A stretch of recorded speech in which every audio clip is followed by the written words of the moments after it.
Bom, e aí, pessoal? Tô aqui finalmente, né, para conversar com vocês. A nossa última conversa, felizmente para alguns, infelizmente para outros, não sei como é que vai ser, né? Ah, mas assim, a aula de hoje vai ser bem diferente, vocês vão estar vendo por quê mais pra frente, né? Mas primeiramente, pessoal, chegamos realmente, né? Essa é a nossa última aula, chegamos ao final do nosso curso finalmente. É, e assim, a aula de hoje, que eu falei, ela vai ser um pouco diferente. Um pouco diferente em que sentido? Hoje não temos conteúdo novo. Sim, não temos conteúdo novo. Contudo, né? O curso não acaba aqui para vocês, né? Para vocês, o que vocês ainda têm o que fazer? Vocês ainda têm o projeto final, lembram? E o projeto final vocês vão estar começando do zero, né? Tudo que vocês viram no slide um até o slide 7, basicamente, vocês vão estar aplicando no seu projeto, no projeto final de vocês, né? Só que agora vocês vão ter assim 100% da imaginação de vocês para construir, né? Vocês vão estar fazendo assim praticamente o que vocês quiserem, né? Digamos assim.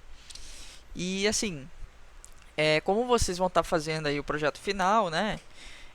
A aula de hoje ela serve para a gente fazer uma recapitulação, né? Um resumo de todas as aulas, para que vocês tenham fresco na cabeça de vocês o conteúdo para vocês estarem conseguindo fazer o projeto, né? Porque se vocês forem parar para pensar, faz umas 3 semanas que vocês viram as primeiras aulas, né? Enfim, com isso dito, né?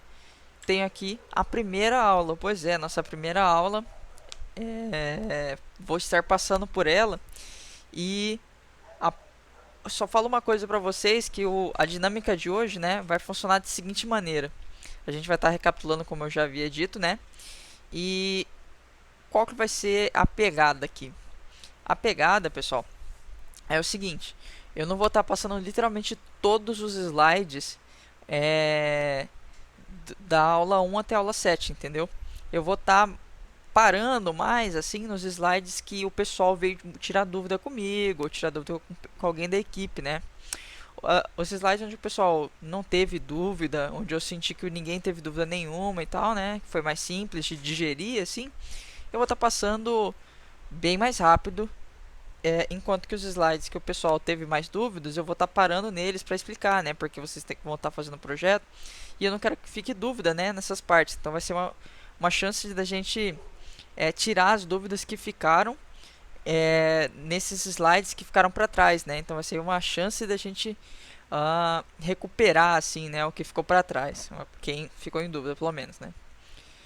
Pois bem, lá no nosso começo do curso, pessoal, eu tinha falado para vocês, né, tudo isso é o nosso objetivo, né? Tanto o objetivo geral quanto os objetivos específicos, vocês lembram? E o objetivo geral, como eu já tinha dito naquela época, era promover o embasamento teórico e prático, né, necessário, porque a gente vai estar tendo um convívio direto, né, com pessoas e eletricidade, né? A gente vai estar fazendo uma parte elétrica da casa de uma pessoa.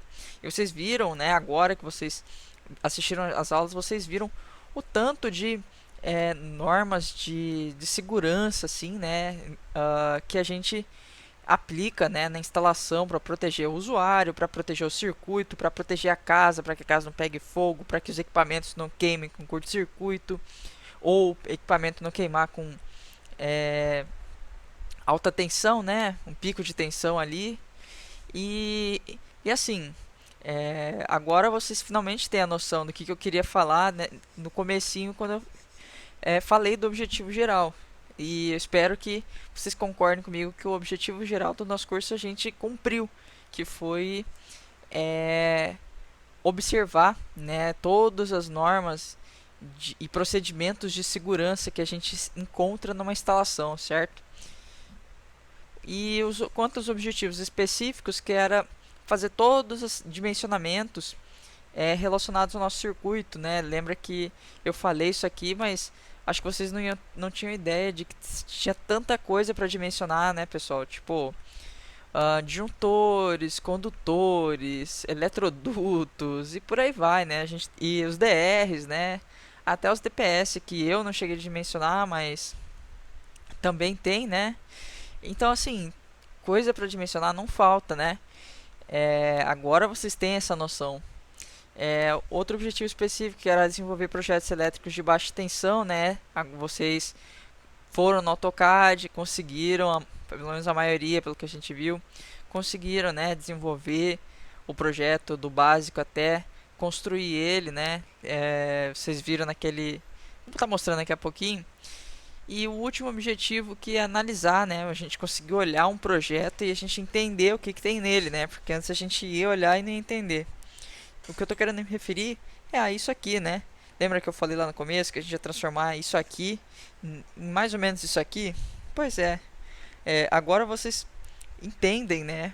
Se vocês forem ler isso aqui, apesar de parecer que tem muita informação, acho que vocês entenderiam, né? Vocês entendem a linha de chamada agora, vocês entendem essa potência que tem aqui dentro de cada símbolo, né? Vocês entendem que cada símbolo significa, né? Tomada alta, tomada média, interruptor e por aí vai, né? Agora vocês entendem o que cada símbolo significa. Se vocês pararem aqui para analisar, vocês entendem. Então assim, vocês viram que o objetivo do curso que eu coloquei lá, ele não era só um migué, não foi só jogada aqui, né? A gente colocou lá na primeira aula e a gente realmente seguiu e cumpriu esse objetivo, eu espero, né? Para aqueles que prestaram atenção, né? Se dedicaram, perceberam que o nosso objetivo ele foi, assim, concluído. A gente realmente perseguiu e concluiu esse objetivo, beleza? Ok. Tudo isso aqui não tem dúvida, né? Ética profissional, que eu já falei. Isso aqui é um ponto importante, não que tenha dúvida, mas é um ponto importante. Vocês viram, né, pessoal, o quanto que também não era Miguel que eu falava sobre as NBRs, né? A gente usa NBR a 5410, principalmente a 5410, da aula 2 até a aula 7. Basicamente a gente usa tudo nela. Vocês viram que ela é grande, né? Ela serve para dimensionar condutor, ela serve para dimensionar DR, ela serve para dimensionar disjuntor, ela serve para dimensionar eletroduto, ela serve para você alocar os pontos de tomada, de iluminação, ela serve para tudo, quase tudo. E eu apresentei nessas normas pra gente aqui, né? A 5410, né? A 5444, que era dos símbolos, né? A gente viu os símbolos, né? A gente vê a importância de ter símbolos, senão a gente fica perdido, né, no nosso projeto. Se a gente tem uma padronização de símbolo, permite que a gente consiga ler o projeto de outras pessoas, né? Por exemplo, como os símbolos são padronizados, eu posso pegar e vocês mandam o projeto de vocês. Como os símbolos eles são padronizados, eu consigo entender o projeto de vocês, entendeu?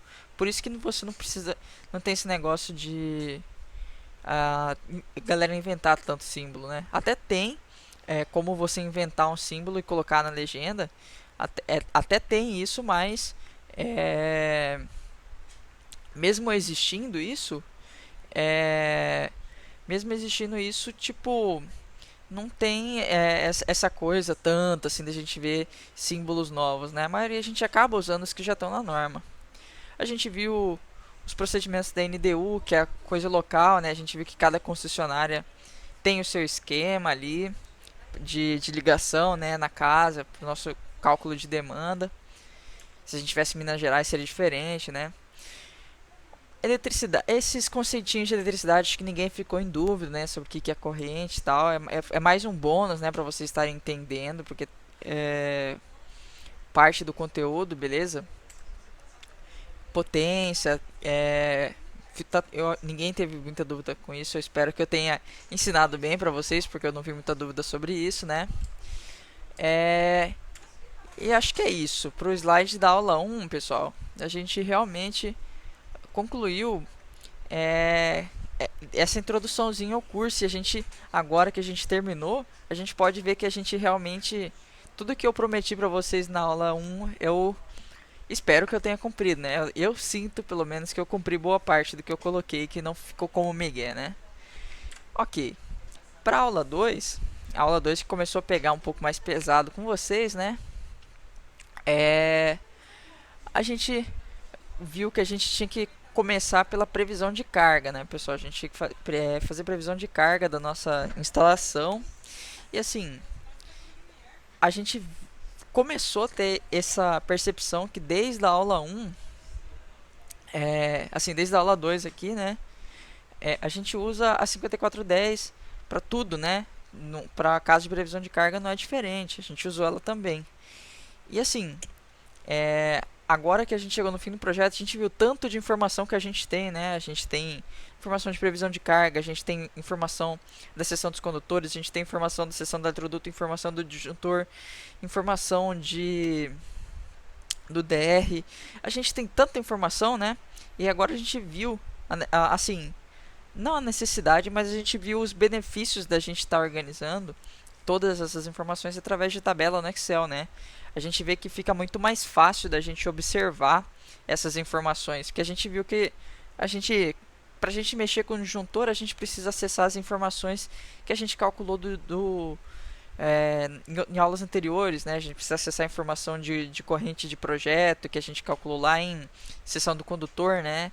Então a gente precisa ficar acessando as informações anteriores, e se elas não estiverem bem organizadas, a gente não consegue, a gente vai acabar errando, entendeu? Imagina que tá todo bagunçado, um monte de número jogado, e você pega um valor errado e começa a calcular com esse valor errado. Consequentemente, o seu projeto fica totalmente errado o dimensionamento dele. Por isso que é importante, né, vocês organizarem todas essas informações de uma maneira que vocês entendam, né? Então, o Excel é de longe, acho que assim, a ferramenta que vocês vão ter para melhor organização dessas informações, certo? Se uma tabelinha tão simples, vocês organizam todas as informações. Pois bem, a gente viu que tem regras para iluminação, regra para tomada de uso geral, né, para posicionamento de iluminação geral, mas a gente viu que é simples, né? Ninguém teve dúvida com isso, né? Para tomada era aquele esqueminha de a cada 5 metros a gente põe uma tomada, né? Para cozinha, a cada 3,5 metros. Vocês viram agora o porquê, né, pessoal? Porque na cozinha a gente põe mais equipamentos do que na sala. Depois que a gente alocou os pontos, né? Vocês viram que na cozinha a gente realmente tem mais equipamentos do que na sala. Então esse agora a gente vê porque que a NBR já pega e obriga, entre aspas, a gente a seguir esse modelo, né? Quanto uma coisa que teve dúvidas que eu vi o pessoal teve dúvidas com as tomadas de uso específico. O pessoal veio me perguntar bastante, mas geladeira é uso específico, bebedouro é uso específico. Então, galera, uso específico, né? A gente basicamente tem duas coisas que guia a gente para uso específico, tá? Uso específico, a primeira coisa que a gente pensa, e é o que todo mundo pensou mesmo realmente, equipamentos que não mudam de lugar, né? Tipo, se você for fazer uma tomada para o bebedouro, você dificilmente vai conectar alguma coisa na tomada do bebedouro. Você consegue imaginar você desligando o seu bebedouro da tomada, esquentando a água que está ali no bebedouro para você colocar alguma outra coisa ali? Não faz sentido nenhum isso daí, né? Então, quando você instala uma tomada que ela tem o objetivo de alimentar um equipamento que não vai nunca ser substituído, né? Tipo um bebedouro, aquela tomada ela vai sempre alimentar o bebedouro e ela vai servir só para isso. Tudo bem, isso constitui o primeiro requisito para uma tomada de uso específico. Só que uma tomada de uso específico ela vai além disso daí. Uma tomada de uso específico, depois que você fez essa reflexão, porque essa é só a primeira reflexão, a mais importante, né, para definir se é uso específico ou não, é a potência dos equipamentos. Porque o grande motivo de você estar separando essa tomada de uso geral e tomada de uso específico é porque uma tomada de uso específico você não pode colocar junto no circuito. Vocês lembram que um circuito de tomada ia no máximo, isso já é da aula mais pra frente, né? Mas vocês lembram que circuitos de tomada só pode ir até 2000 VA, volt ampere de potência. Se você põe ali um chuveiro, só o chuveiro sozinho ele já tem 5000, entendeu? Já tem só o chuveiro sozinho, ele já passa tranquilo. Então assim, normalmente não, sempre os equipamentos de uso específico, eles têm potências bem elevadas. E é exatamente esse o grande motivo pelo qual a gente divide tomadas de uso geral para uso específico, porque são equipamentos com potência elevada e a gente precisa separar eles para que a gente consiga alimentar eles sem que fique desligando o disjuntor e atrapalhando no projeto da sua casa. E assim, equipamentos de uso específico sempre passam de 10 amperes a corrente deles. Então, equipamentos que têm mais de 10 amperes de corrente nominal são equipamentos de uso específico, essa é certeza absoluta. Ou seja, para equipamentos de uso específico é só a gente pensar nos equipamentos que mais gastam energia na casa de vocês. Né? A gente sabe que na nossa casa o equipamento que gasta muita energia: chuveiro, ar-condicionado, micro-ondas, né? Máquina de lavar. Então assim, só você pensar nos equipamentos da sua casa que mais gastam energia, são os equipamentos de uso específico. Então, são associações que eu acho que vocês construíram. Eu falei aqui para vocês na aula 2, né? Mas vocês só construíram esse conhecimento depois que vocês foram vendo na prática, né? O que era a aplicação de potência ali, né? Ok. Aí, chuveiro a gente já comentou bastante ao longo do nosso curso, né? Mas eu acho que ar-condicionado, eu esqueci de falar uma coisa muito importante para vocês, que é o dimensionamento do ar-condicionado. Como e por que eu coloquei um ar-condicionado de 9.000 BTUs? Eu acho que eu não cheguei de falar isso na aula 2. Então é importante vocês prestarem atenção nisso aqui, pessoal, porque isso aí ajuda vocês para projetos no futuro. Isso aqui é uma regra, assim, meio de... não é científica, porém é uma regra que ela funciona 100% das vezes para esses casos que eu vou apontar para vocês. Para quartos de até 10 metros quadrados, cômodos de até 10 metros quadrados, vocês vão colocar 1.000 BTUs para cada metro quadrado. Ou seja, um quarto que tem 5 metros quadrados, você vai colocar um ar-condicionado de 5.000 BTUs. Uma sala de 8 metros quadrados, um ar-condicionado de 8.000 BTUs. O nosso caso, um quarto de quase 9 metros quadrados, colocamos um ar-condicionado de 9.000 BTUs. Entenderam a lógica? E isso vale até cômodos de 10 metros quadrados. Dimensionamento de ar-condicionado é uma coisa muito difícil de fazer, é uma coisa que só um engenheiro mecânico, se não me engano, faz. E é um cálculo assim, extremamente complicado, bem difícil. Só que para casos mais simples, que é para residências principalmente pequenas, por isso até 10 metros quadrados, essa regra ela se aplica com perfeição, ela é 100% exata. Quando você começa a entrar com cômodos de até 11, 12 metros quadrados, você pode até aplicar essa regra ainda, mas não vai ser exatamente perfeito, entendeu? Saiba disso. Você pode até aplicar, mas não vai ser perfeito. Aí acima de 12 você já não aplica mais e aí você vai ter que realmente contratar um engenheiro mecânico para fazer o dimensionamento para você. E não vai ser barato, porque é complicado, como eu já falei. Então, imagina que você tem um projeto com cômodo, né, que é até 12 metros quadrados. Então, você não vai colocar 12.000 BTU, você já vai começar a colocar 13.000, né, para compensar. Você põe um pouquinho a mais, né, 13.000, 14.000 BTUs para compensar, né, porque não vai ser perfeito. Até 10 metros quadrados é perfeito, você põe 10.000 BTUs. Pois bem, deixando isso aí de lado, a gente entrou no nosso primeiro conteúdo, que foi, acho que de fato, relativamente difícil, deu um pouquinho de dúvida para vocês, mas eu fiquei bem satisfeito, assim, o pessoal entendeu muito bem essa parte. Eu não sei se foi eu explicando, não sei se foi que a gente tem uma turma muito boa.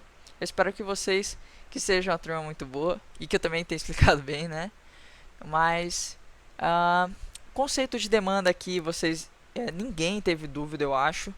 Eu acho que ficou bem explicado. É, agora, em relação ao cálculo, né, onde eu vi que o pessoal teve dúvida bastante, foi aqui nesses D1, D2, D3. Vocês lembram que isso aqui tá tudo na norma, né, pessoal? Esse D1, D2, D3. Eu coloquei aqui pra vocês só o D1, D2, D3 e D5, pra não ficar bagunçado, não ficar muita informação desnecessária no slide, né, pra vocês não ficarem perdidos com muita informação. Mas temos já todos esses Ds aqui, né, Dzinhos lá na norma, se vocês quiserem conferir. E vocês vão precisar conferir, talvez, para o projeto final de vocês, né? Porque o D4, se eu não me engano, é para máquinas de lavar, né? Se tiver máquina de lavar no projeto final, vocês vão precisar fazer o cálculo de demanda dela. Uh, e ele vai ser o seu D4, tá? O D7 é motor, com certeza não vai ter. E o D6 eu não lembro o que é, mas vocês podem estar dando uma olhada lá. Agora, onde que o pessoal teve dúvida? O pessoal vem me perguntar muito com relação a equipamentos. O pessoal chegava em mim e falava: pô, Dylan, geladeira é o que? D2? Ela é D3? O que ela é? Pessoal, vocês vão pegar um equipamento. Imagina a geladeira que eu já falei pra vocês agora, né? Vocês vão olhar aqui. A geladeira ela se encaixa. Esquece o D1. Vocês olham para todos menos para o D1. Quando vocês estão em dúvida, é isso, né? Então você pega lá, geladeira. Aí você chega no D2 e olha. D2 são equipamentos, aparelhos para aquecimento de água. A geladeira é um aparelho de aquecimento de água? Não, não é. Ela é um equipamento que está na categoria de secador de roupa, forno micro-ondas, máquinas de lavar louça, hidromassagem. Ou seja, equipamentos que também esquentam, mas não necessariamente água. São equipamentos que esquentam coisas, né? Também não é. Vocês olham o D4, que são máquinas de lavar, né? Então, ou seja, são equipamentos que usam motores, né, mecânicos, assim, que fazem giro, né? Equipamentos de giro. Então, também não é, né? A geladeira não é um desses casos. E o D5, né? O D5 é para aparelho de ar-condicionado. Então não é, aparelho não é um ar-condicionado.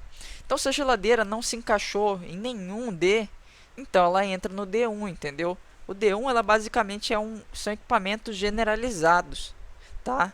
Vocês imaginam os outros como equipamentos mais específicos assim, né? Quando você viu um equipamento, ele não encaixou em nenhum Dzinho, nenhum mesmo. Aí sim você volta e aplica ele no D1, entendeu? Você vai lá e soma ele no D1. Caso ele não se encaixe em nenhum outro. Não encaixou em nenhum, vai lá e joga ele no D1. E essa era uma dúvida que o pessoal vinha muito, né? Tipo, o pessoal vem perguntar pra mim: Dylan, o que eu faço com o equipamento? Qual desenho que ele é, né? Então, essa é a dica. Olha tudo, se ele não encaixar em nenhum, joga ele no D1, beleza? Com isso, vocês vão formar aquela tabelinha que a gente montou, né? Vocês viram que não é muito complicado. Apesar de ser, entre aspas, várias tabelas aqui, são informações bem fáceis de se reunir. O problema é que são muitas informações, né? Se você não colocar em tabela, você vai perder essas informações no futuro. E vocês viram que a gente acessa essas informações nas aulas seguintes, né? Então vocês vão estar olhando essas informações mais pra frente. Então fique esperto para vocês não perderem, entendeu? Não bagunçarem para vocês não pegar no futuro, né? Você vai estar fazendo cálculo de seção do condutor, alguma coisa do tipo. Aí você vem aqui conferir e tal. Aí você vai lá e olha errado aqui uma potência para colocar lá, já era. Já era, o seu projeto inteiro tá tudo errado, entendeu? Então, fiquem bem espertos quanto à organização das informações. Tentem não bagunçar demais para vocês, quando forem olhar no futuro, não se perderem. Aí, a gente vai partir para nossa terceira aula já. Então aqui, pessoal, na aula 3, é aqui que começou a vir bastante dúvidas. E essas dúvidas, pessoal, foi porque a gente começou a ver bastante AutoCAD já, né? Em relação a essa parte de luminotécnica, acho que o pessoal entendeu bem. Inclusive a gente até retorna lá pro final, na aula 7, né? A gente retorna falando desses conceitos, que é quando a gente vai comprar as lâmpadas, né, pro lugar. Então, tá bem fresco na memória de vocês, né? Porque vocês viram na aula passada isso daí. Quando a gente foi comprar a lâmpada, vocês viram todos esses conceitinhos, né? De luminância, eficiência, índice de reprodução de cor, né? Pois bem, então essa parte de luminotécnica tá tranquilo.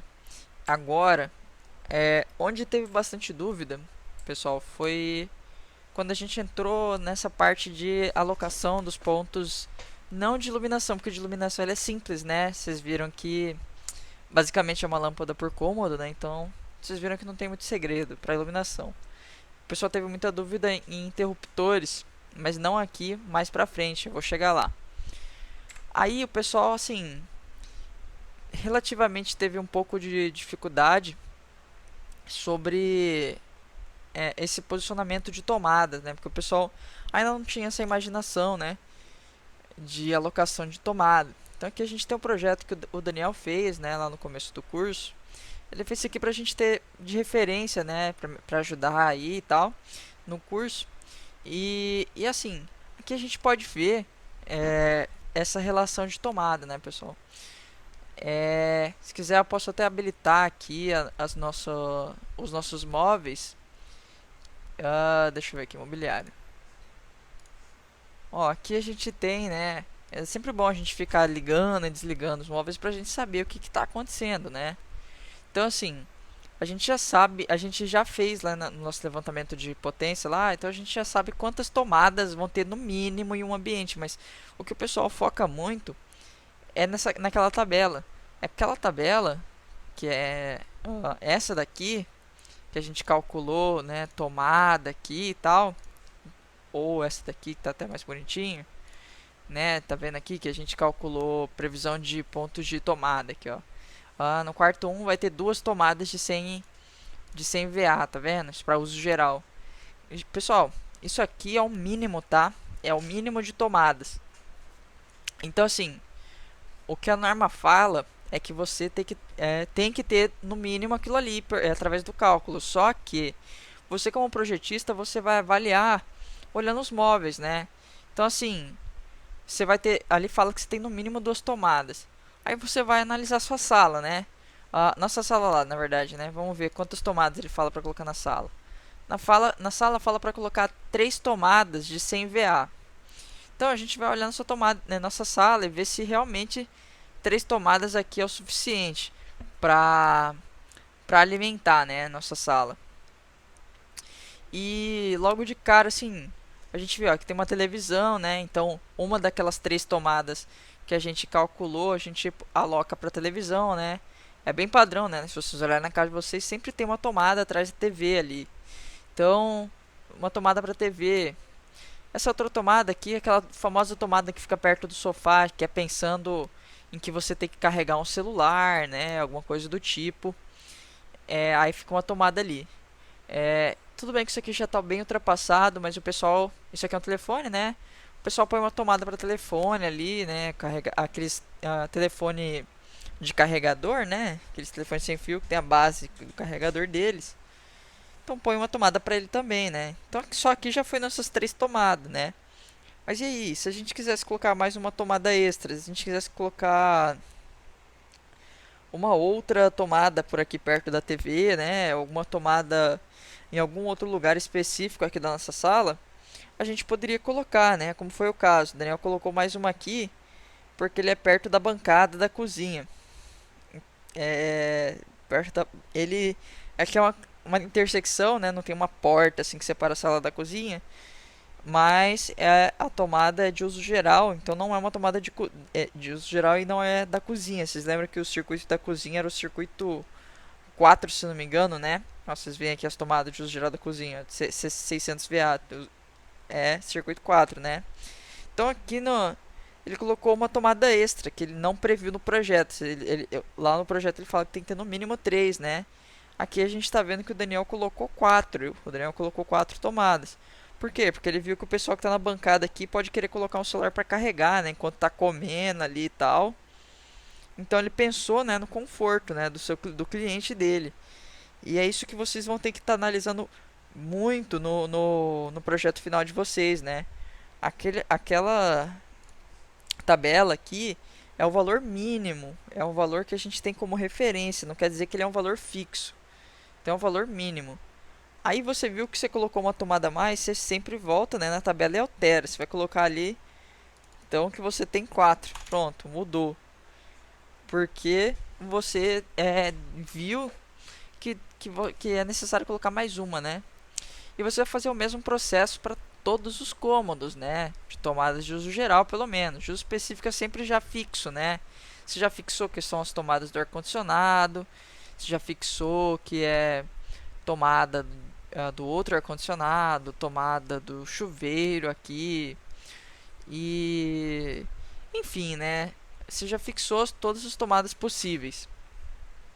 Agora, para as tomadas de uso geral, tem esse lance, né? Vocês vão pensar aí e ver se tem uma necessidade a mais de colocar outra tomada, né? O que a gente viu bastante foi na nossa cozinha. Vocês lembram que eu tinha calculado que eu ia ter um mínimo de 3 tomadas? Pois é, o mínimo era 3 tomadas que a gente tinha calculado. Porém, através da quantidade de equipamento que tem aqui, né? Tipo, tem uma geladeira. A regra fala que tem que ter no mínimo 2 tomadas aqui em cima do balcão. A gente tem que alimentar o nosso bebedouro, tem que alimentar o fogão. Então a gente tem muitos equipamentos para alimentar na cozinha. Só 3 tomadas não ia ser o suficiente. Se a gente for seguir a regra do mínimo, né, que a gente calcula o mínimo através do tamanho da cozinha, a gente ia ver que ia faltar uma tomada para a geladeira e uma para o fogão, por exemplo, né? Então a gente tem que ter esse bom senso de ver quando que a gente precisa adicionar tomadas extras, beleza? Pois bem, da aula 3, o que o pessoal realmente teve muita dúvida é isso. Em relação aos elementos do projeto, o pessoal viu mais pra frente, né? Isso aqui era mais uma introdução, mas o pessoal acabou vendo mais pra frente que existem vários interruptores, tem o quadro de distribuição. Então isso aí a galera pegou bem. Os condutores, né? O fio terra, o fio neutro, o fio fase, a galera entendeu. Essa parte aqui que o pessoal teve muita dúvida mesmo. E assim, eu deixei aqui para referência de vocês, mas uma informação, vocês têm que ter isso bem na cabeça de vocês. E eu acredito que assim, depois de vocês quebrarem um pouco a cabeça, vocês devem ter pegado o jeito. Mas eu vou estar fazendo com vocês assim, um exemplo para vocês sacarem a ideia, né? Ok. Que foi basicamente o problema da aula 4, né? Na aula 4, a gente começou a ver a noção de circuitos, né? Então a gente viu que a gente já tinha todos os nossos elementos de tomada, iluminação, os equipamentos já posicionados, só que a gente viu que tem uma necessidade de separar esses equipamentos todos, né, em circuitos. A gente viu que existe essa necessidade por vários motivos, né? Manutenção, se um cara for fazer uma manutenção na sua casa, tem que estar separado ali, senão ele vai desligar e vai apagar tudo na sua casa, se não tiver separado, por exemplo. Não é legal isso aí, né? Vocês viram que assim, circuito de área molhada é bom eles estarem separados, porque se eles estiverem separados, você coloca um DRzinho junto ali do disjuntor do chuveiro, por exemplo, né, que é de uma área molhada, e assim você protege um cara que está tomando banho, né? Então a gente vê que tem vários motivos para a gente estar separando os nossos equipamentos em circuitos, seja proteção, seja manutenção, enfim, existem vários motivos e a galera tem que saber distribuir certo. E como a galera sabe se está distribuindo certo ou errado? Eu recebi algumas dúvidas do pessoal em relação a essa divisão de circuitos, né? Eu vi uma galera aqui que estava querendo fazer praticamente um circuito para cada equipamento, né? Um amigo meu aí, ó, não vou citar nomes, mas estava querendo dividir um circuito para cada um. Mas assim, a dúvida dele é muito importante, tá? Tô aqui zoando e tal, porque é meu amigo, mas a dúvida dele é extremamente importante. Eu sinto que muita gente talvez tenha tido essa dúvida e é bom eu estar explicando aqui para vocês. Assim, pessoal, imagina que você dividiu aí em cerca de 20 circuitos. O ideal, porque eu vou estar mostrando para vocês aqui, acho que não tá aberto. Vou abrir aqui pra vocês rapidão.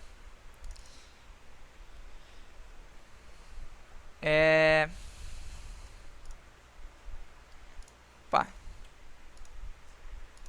não abriu ainda. Só um pouquinho. Não é bom você estar distribuindo em muitos circuitos, pessoal. O ideal é você estarem distribuindo em cerca de 10, 9 circuitos, né? Se o computador ajudar aqui, eu vou estar mostrando pra vocês, né? Deixa eu ver aqui.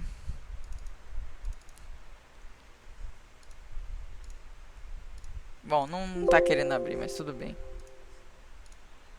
Ah, tá. Tudo bem. Tá aqui, tá aqui, tá aqui. Abriu. Aqui, divisão de circuito. O ideal, pessoal, é vocês terem algo mais para essa residência, né? Se o projeto de vocês está parecido com o que o Daniel fez aqui, então o ideal seria estar dividido em mais ou menos essa quantidade de circuitos. Menos que isso ficaria mais complicado a sua vida, acho que estaria até errado, talvez. Mas se vocês forem dividir em mais que isso, acho que se tiver acima de, acho que 10 é o limite, talvez, para estar a mais. Mais que isso aí já é muito exagerado. E a gente vai eu vou estar mostrando para vocês aqui o porquê que esse é o número ideal de circuitos. Você está vendo que tem... Bom, a gente viu lá, né, a primeira coisa, a gente viu que existe uma regra, é...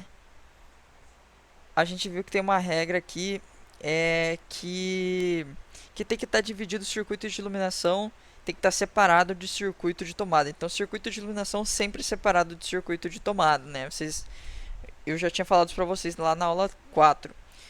O motivo, né, para manutenção, principalmente, né? Vocês querem fazer uma manutenção na casa de vocês. Se vocês forem desligar, você apaga a casa inteira, tanto as luzes quanto as tomadas. Esse é um motivo. Existe um motivo de proteção também, né? Nas tomadas geralmente vai terra e nas lâmpadas geralmente não vai. Então, você precisa proteger as tomadas. As lâmpadas não têm essa necessidade, né? Então, se você divide em circuitos de tomadas e divide eles de lâmpada, então quer dizer que você pode colocar um DR para as tomadas e proteger o pessoal de tomar um choque, né, de tomada. Então, dois motivos aí para vocês. Agora sim, sabendo que a gente tem que ter obrigatoriamente separado o circuito de tomada e iluminação, né? Então, a gente só tem que vir aqui nesses valores recomendados de potência e sair dividindo. A gente tem lá no nosso a gente tem que voltar lá naquela nossa tabela, né, pessoal? E a gente tem que dar uma analisada a quantidade de potência, né, que a gente tem para iluminação. Se a gente for ver, né, a gente pode ter no máximo a gente pode ter no máximo 1500 VA de potência de iluminação. Se vocês forem somar tudo aqui, vocês vão ver que dá tranquilamente, dá de boa e sobra. Porque a potência de iluminação é uma coisa muito baixa, geralmente. Então vocês conseguem somar tranquilamente. E assim, se vocês... bom, com isso vocês vão chegar que o circuito 1 geralmente é sempre o circuito de iluminação. Ok, aí agora a gente vai para o circuito de tomada. O circuito de tomada, a gente sabe que a gente não pode passar de 2000, né? E o ideal, olha, é que ele fala, ele é, é bom você ter entre 1800 e 2000. Então, assim, o que o meu amigo lá fez, o circuito dele, como ele dividiu, ó, se a gente for analisar aqui, pessoal, a gente vai ver que a somatória de potência dessas tomadas aqui, ó, deixa eu ver aí, não dá nem 3000 direito, né? Então agora, se vocês forem ver assim, o total daí dá aí uns 3000, 3500, imagina você dividir isso aí em 5, 6 circuitos, né? A gente não precisa nem imaginar, a gente pode dar uma olhada como ficou aqui o do Daniel, né? O do Daniel, vocês veem que ele separou aqui circuitos de tomada de uso geral para sala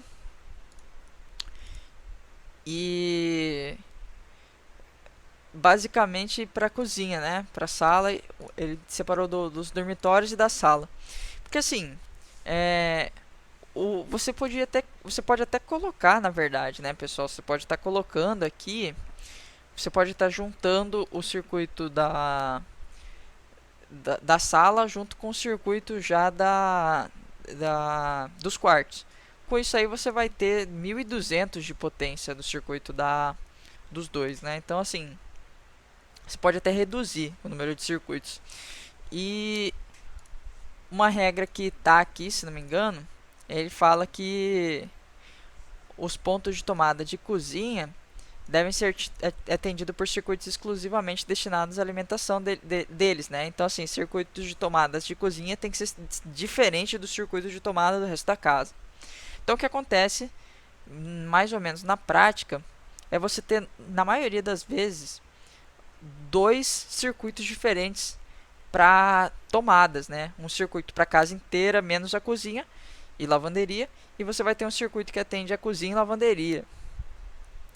E porque assim, né, que a gente viu a potência das tomadas da cozinha, elas são maiores, né, as tomadas da cozinha e da lavanderia, e por isso que a gente separa normalmente.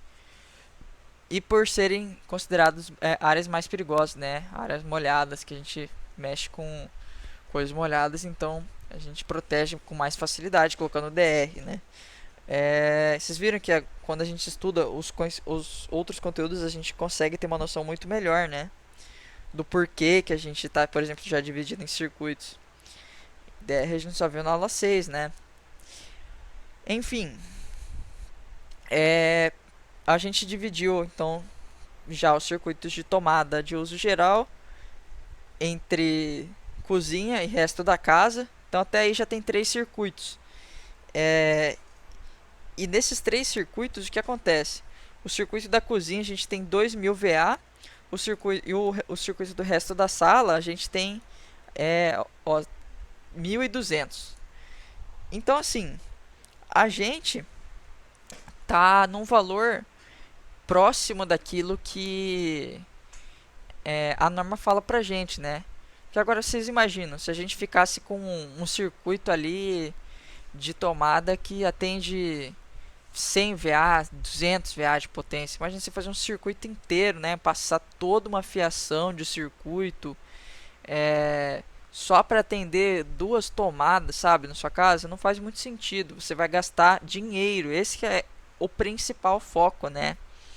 Porque assim, pessoal, vocês vão imaginar lá no circuito de vocês, e é exatamente o que eu acabei de falar. Quando a gente tem um conhecimento futuro, facilita muito a gente estar vendo fazendo essa revisão. Vocês viram já em eletrodutos, né, cálculo de seção de eletrodutos, que quanto mais circuitos passam por um eletroduto, mais problemático é. Você pode, no máximo, passar 3 circuitos diferentes. Se vocês analisarem o projeto do Daniel, ó, vocês vão ver que todas as seções aqui de eletroduto passa no máximo 3 circuitos diferentes. Normalmente, quando isso acontece, é perto do quadro. Vocês veem que quanto mais longe do quadro, mais difícil é aparecer 3 circuitos. Então, aqui perto do quadro, ó, nesse trecho do eletroduto, 3 circuitos, ó, circuito 2, 3 e 8. Aqui, circuito 1, 4 e 9. Aqui, 2, 5 e 7. Então, assim, não tem nenhum trecho com mais de 3 circuitos. Agora, imagina que você tem aí na sua tabela, você tem 20 circuitos diferentes. Você tem 20 circuitos diferentes e você sabe que por trecho de eletroduto você pode ter no máximo 3 circuitos. Agora imagina como que deve ser complicado você passar circuitos pelos eletrodutos sabendo que você pode colocar no máximo 3. O que vai acontecer, pessoal, basicamente, é que às vezes você vai ter que mandar igual nesse caso aqui, por exemplo, ó, vai acontecer mais ou menos o que aconteceu nesse trecho aqui do Daniel. Vocês estão vendo que ele teve que mandar 4 circuitos para esse lado da sala, ó. Ele teve que mandar o circuito 1, 2, 3 e 8. Ele teve que mandar para a parte de baixo da casa dele, lá para os quartos e para a sala. O circuito 1 é de iluminação, então vai iluminar a casa inteira. Circuito 2 é tomada de uso geral. Circuito 3 também tomada de uso geral. E circuito 8, se não me engano, é do deixa eu ver. O circuito 8 é o circuito de tomada de uso específico do ar-condicionado do quarto 2. Esse ar-condicionado aqui, esse carinha aqui, ó. Ó, circuito 8. Então, pessoal, ele mesmo, se ele tivesse feito até o que eu falei, né, de ter aqui na tabela dele, o que na minha opinião, né, ele errou, foi que ele fez 2 circuitos para tomada de uso geral, entendeu? Se ele tivesse transformado a casa inteira em um único circuito de tomada de uso geral, né, separando cozinha porque a norma não permite você juntar, se ele tivesse feito isso aqui, ó, transformado num cara só, chamado tudo isso aqui, ó, de circuito 3, por exemplo, ó, se ele tivesse chamado isso aqui de circuito 3, teria dado bom. Bom, vocês viram ali que ficou meio esquisito, mas teria dado bom, entendeu? Se ele tivesse transformado em um circuito só, vocês iam perceber o seguinte: ia mudar completamente esse trecho aqui. Porque o que ia acontecer se ele tivesse feito essa condição? Ele ia poder passar 3 circuitos tranquilamente por um eletroduto. Por que acontece? Ele teve que comprar uma mangueira de eletroduto para colocar do lado de outra. Imagina no teto da casa de vocês. Ele vai colocar 2 mangueiras, uma do ladinho da outra. Só porque você não pode passar mais de 3 condutores por um eletroduto, né? 3 circuitos. Porque aqui ele tinha 4 circuitos, né? Então ele não podia mandar tudo por um só. Então ele teve que colocar outra mangueira literalmente encostada nela do lado. Só porque você não pode mandar mais de 3. Se ele tivesse juntado o circuito 2 com o 3, seria um circuito só. Com isso, a gente teria 3 circuitos passando e você poderia passar uma mangueirinha só. Com isso, você economiza material, entendeu, pessoal? É esse que é o ponto. Isso porque o Daniel, ele errou no quesito de colocar um circuito a mais. A tabela dele está errada porque ele tem um circuito a mais do que deveria ter. Agora imagina se o projeto de vocês tivesse 15 circuitos, 16, 20 circuitos, né? Praticamente um circuito por tomada. Se isso acontecesse, o projeto de vocês aí ia ter tudo isso aqui de eletroduto, né? Tudo bem que está na camada errada, mas isso não importa agora. Imagina que ia ter tudo isso aqui de eletroduto em um trecho só, pessoal. Olha como que ia ficar um caos aqui, não ia ficar nem um pouco útil. Imagina, olha o tanto de eletroduto que você ia ter que gastar dinheiro passando. Isso porque é um trecho só. Vocês vão ter que fazer o mesmo provavelmente para esse trecho daqui, para esse outro trecho, para o trecho que vai para o quarto. Imagina o tanto de eletroduto. Isso aqui é material, é dinheiro que você gasta. Então, você vai estar gastando dinheiro com eletroduto e dinheiro com fio também, né? Porque se você só tem um circuito para todas as tomadas da casa, isso quer dizer que você vai passar uma fase para todas as tomadas da casa, né? Agora, se você tem 20 circuitos, são 20 fases diferentes. Então, vai ser 20 vezes a mais de fio. Então, você vai gastar um dinheirão em fio, você vai gastar um dinheirão em eletroduto completamente desnecessariamente. Você vai ter essa palhaçada aqui, basicamente, que o meu amigo fez. Ele teria... Respondendo sua pergunta agora, colega aí, meu amigo, que eu não vou citar o nome, é isso aqui que aconteceria com o seu projeto se você... É isso aqui que aconteceria com o seu projeto se você não tivesse perguntado, tivesse seguido em frente com aquela quantidade de circuitos. Você teria tudo isso aqui de eletroduto e você teria fio pra caramba passando nesses eletrodutos aqui. Então você gastaria 3 vezes mais dinheiro desnecessariamente. Entendeu, pessoal? Eu espero que não tenha ficado confuso para vocês, mas é que é uma coisa que o pessoal me perguntou bastante. Então, o do Daniel, que já não ficou 100%, não querendo desmerecer, né? Mas já não ficou 100%, já ficou com 2 mangueirinhas. Agora imagina com 5, 6 mangueirinhas uma do lado da outra. Sendo que, se você for um cara que já viu logo de cara que você pode colocar um circuito só, você teria uma só. Imagina, em vez de 6 mangueiras, você tem uma só. Em vez de 20 fios diferentes, você tem um só. Muito melhor, certo? Pois bem, voltando para o nosso slide da aula 4. Essa foi a grande dúvida, acho, da aula 4. Entretanto, né, Localização do quadro, distribuição, acho que ficou tranquilão para todo mundo. Essa parte aqui de organização e tal, acho que o pessoal entendeu. E assim, aí a gente entra no final da aula 4. Eu sei, essa aula 4 foi bem pesada, mas eu tinha que passar tudo isso aqui nessa mesma aula, pessoal, foi mal. E uma coisa que me perguntaram me perguntaram desses seção mínima de condutor, por que que tá aqui e tal, como assim?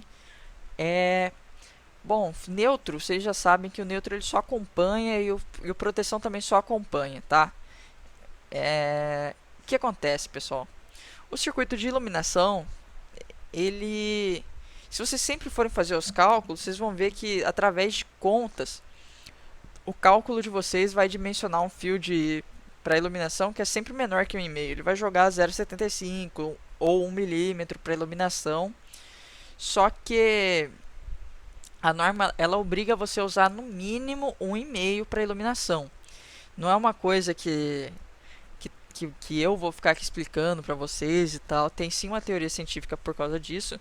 Provavelmente é por causa da corrente de partida das lâmpadas.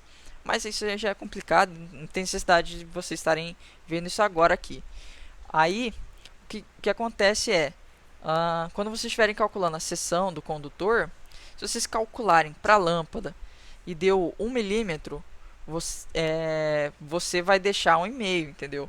Qualquer valor para circuito de iluminação lá que der menor que 1,5, você vai arredondar para 1,5, você vai jogar para cima, entendeu? Para 1,5. Se você calculou algo maior que 1,5, aí você deixa o valor que você calculou, né? Imagina que você calculou 2 milímetros. Se você calculou 2 milímetros, você vai deixar 2 milímetros. Você só vai arredondar se for um valor menor que 1,5, aí você arredonda para 1,5. E a mesma coisa acontece para tomada. Tomada de uso geral, né? De uso geral não. Qualquer tomada, na verdade. Qualquer tomada, o valor mínimo de fio para tomada é 2,5. Se você calculou algo menor que 2,5, então você vai arredondar para 2,5 no final. Agora, se você calculou o que é acima, se você calculou que a bitola do fio, que é o caso do chuveiro, né? O chuveiro querendo ou não, é uma tomada. Se você calculou que o chuveiro lá vai usar um fio de 6 milímetros, então, isso quer dizer que é maior que 2,5, né? Então você vai deixar 6 milímetros, você não vai arredondar nada, você vai deixar o valor que você calculou. Para tomadas, você só arredonda quando é menor, beleza? E quanto à questão do cálculo aqui, né? Que é o método da ampacidade, eu acho que vocês sacaram bem. Que eu deixei bem separadinho aqui mesmo, né? Deixei todos os passos aqui. Surgiram algumas dúvidas, mas são dúvidas bem tranquilinhas, que foram dúvidas relacionadas bastante à corrente. Bom, foram dúvidas relacionadas à corrente corrigida, tá? Aquela corrente fictícia ou corrente corrigida. Mas para falar da corrente corrigida, a gente tem que falar da corrente de projeto, né? A corrente de projeto, galera, ela basicamente é a corrente que você calcula, igual aquela corrente de ensino médio que vocês sempre calcularam, né? Potência dividido por aquela fórmula π, né? Potência dividido pela tensão é igual a corrente, né, do circuito. Só que isso daí é um valor completamente teórico, certo? Isso aí é um valor imaginando que o mundo é perfeito, e o mundo não é perfeito, entendeu? Pelo fato do mundo não ser perfeito, né, aí os caras eles colocaram assim na mesa todos os fatores que atrapalham a condução de corrente, né? Atrapalham a sua vida de ser perfeita, basicamente, no quesito de condução de corrente. E esses fatores que atrapalham o fator de condução de corrente são basicamente fatores de temperatura.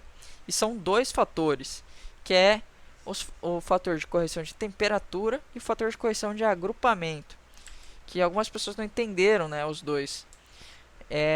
O fator de correção de temperatura é basicamente a temperatura da sua cidade, né, pessoal? Imagina que você é um cara que gosta de correr, né? Você é um corredor.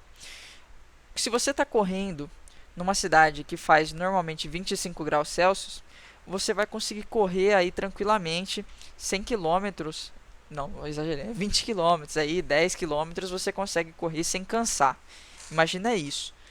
Aí, imagina que você foi correr lá no sul do Brasil, onde é mais frio. Lá no sul do Brasil, você vai suar menos, você não vai ter um sol na sua cara. Com isso, acho que você consegue correr esses mesmos 10 quilômetros. Só que você vai correr mais rápido, né? Você vai correr sem cansar muito. Você vai ser menos afetado, porque o tempo favorece você. Beleza? E é mais ou menos isso que acontece com a corrente. Agora você imagina você correr em Cuiabá, 40 graus, uma corrida de reis, com um monte de pessoa ali na corrida, pregado um no outro e o sol de 40 graus batendo na sua cabeça. Você vai cansar muito mais rápido, o seu desempenho vai cair porque é muito quente. Você vai ficar com sede, você vai ficar suando, você vai ter hipertermia no meio da corrida, você vai ter uma série de problemas porque a temperatura afeta, né, o quanto você consegue correr ali, certo? E exatamente a mesma analogia acontece com a corrente.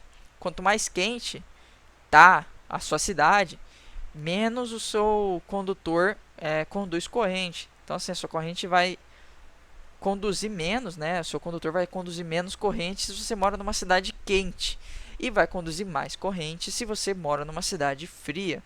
É a mesma coisa para o caso do corredor que eu acabei de falar, entendeu? E o fator de agrupamento, vamos voltar na analogia da corrida de reis. Imagina que você está tranquilamente numa corrida que só tem você ali na pista. Imagina que você está no elevador aí, né? Imagina que você está no elevador e você está numa cidade quente igual Cuiabá. Você está no elevador sozinho e você está lá subindo, tal, tranquilo. É quente, tudo bem, mas você está no elevador, você não vai morrer nem nada do tipo. Mas agora imagina que tem um monte de gente dentro daquele elevador pregado uma na outra e cada pessoa tá quente, né? Acabou de sair de uma corrida aí, né? Tá todo mundo com calor, suado e tá todo mundo pregado, esmagado dentro daquele elevador. Nisso, uma pessoa vai começar a esquentar a outra e nisso daí todo mundo vai ficar mais quente que o normal e vai ficar todo mundo morrendo de calor. Um outro, né? Analogia é aquela coisa do pessoal tá no frio lá e se abraçar para fazer troca de calor corporal, né? Isso aí é um exemplo também, pessoal. É basicamente a mesma coisa, né?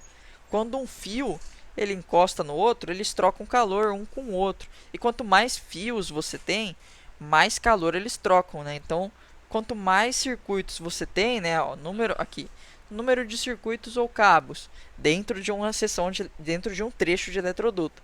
Imagina que num trecho de eletroduto você vai ter ali 5 circuitos, então você vai ter fio pra caramba pregado um no outro ali, todos eles passando corrente, todos eles esquentando um ao outro.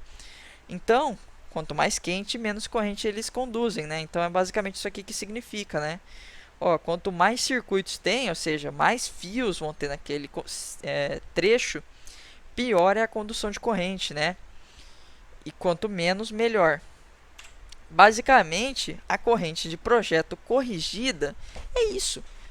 É a corrente perfeita, né? A corrente do mundo ideal lá, só que considerando os fatores de perda por causa de temperatura.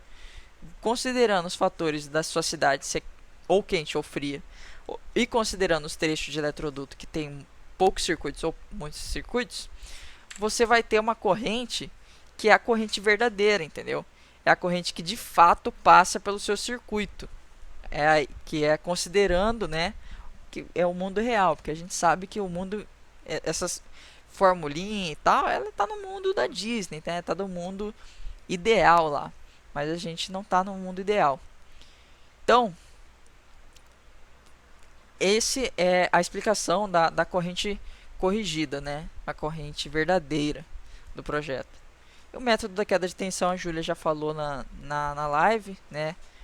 E o palestrante já falou, né? No caso, na live. E, bom, isso aqui a gente termina a nossa quarta aula, beleza? Daí, pessoal, passando da aula 3, da aula 4, o comecinho da aula 5, né? ele ainda foi um pouquinho, entre aspas, pesado, que tinha mais dimensionamento, né, que era o dimensionamento do eletroduto. E, e aqui a gente vê por que a gente não divide tanto um dos motivos, né, pelo qual a gente não divide tantos circuitos numa instalação. Imagina você ter que jogar um monte de canaleta, né, um monte de eletroduto em cima da telhada aí da sua casa, porque você dividiu muitos circuitos. Pois é. Em relação aos eletrodutos, não tive tantas dúvidas em relação aos eletrodutos, né? No mais era isso em relação a... como é que se diz? Era mais dúvida em relação à quantidade de circuitos, né? Como isso afeta os eletrodutos. E afeta diretamente, né? Quanto mais circuitos, maior é o eletroduto que você vai ter que ter num trecho. E mesmo assim, tem um certo limite que você pode colocar. Tem vários tipos, né, de eletrodutos que você vai comprar, né? Um para cada tipo de instalação da sua casa, né? As caixas de passagem, acho que ficou tranquilo, não tive muitas dúvidas em relação a isso. Em relação ao dimensionamento do eletroduto, né? O que o pessoal teve muita dúvida foi aqui de determinar a quantidade de condutores por trecho. Essa parte de determinar a quantidade de condutores por trecho é que o pessoal ficou muito assim, ficou muito em dúvida. E o que acontece, né? Eu vou mostrar para vocês de uma outra maneira. Acho que vocês, talvez algumas pessoas não visualizam dessa maneira, mas essa aqui deveria ser a maneira que vocês deveriam estar visualizando. Eu vou estar fazendo um esqueminha aqui, pessoal. Isso aqui, para vocês entenderem a quantidade de condutores por trecho de eletroduto, né? Vocês têm que estar sabendo o esquema de ligação de todos os seus equipamentos da sua casa, né? Você tem que saber qual que é o esquema de ligação de tomada 110, tomada 220, tomada tomada com interruptor simples, interruptor duplo. Vocês têm que saber os esquemas de ligação, né? E assim, o pessoal, vocês têm que visualizar e fazer da seguinte forma, né? Quando vocês forem passar os condutores para os trechos de eletroduto, que é quando vocês começam a preencher as linhas de chamada, o que vocês deviam fazer? Antes de vocês preencherem, a primeira coisa que vocês fazem é constroem toda a estrutura, passam todos os eletrodutos que tem para passar pelo projeto de vocês. O projeto de vocês já fica com todos os eletrodutos posicionados e todas as linhas de chamada posicionadas. Porque aí, quando você for passando os condutores, você só vai adicionando. Tipo, você passou uma fase. Vem aqui e passa com a fase, entendeu? Eu vou mostrar pra vocês, mais ou menos agora, acho que ficou muito grande, como que tem que ser o pensamento de vocês quando vocês estão passando fios. Imagina que aqui ainda não tem, né, esse númerozinho e nem os riscos que representam as fases, os nêutrons e o terra, tá? Imagina que você não passou ainda, não lançou nenhum condutor através dos eletrodutos. Só tá os eletrodutos posicionados, mas você não fez nenhum lançamento de condutores. Bom, vamos lançar os condutores das fases, os condutores das tomadas da cozinha, que é o circuito 4. O circuito 4 é as tomadas geral da cozinha. Bom, quando a gente fala de tomada, o que é a tomada? Ela tem fase, neutro e terra, não é mesmo? E quais são as tomadas da cozinha? Essa aqui já é o específico, é outro circuito, né? Mas o circuito 4, qual é o circuito 4? Essas 5 tomadas aqui, ó. Essas duas, né? E mais essas duas. E a gente tem que alimentar elas.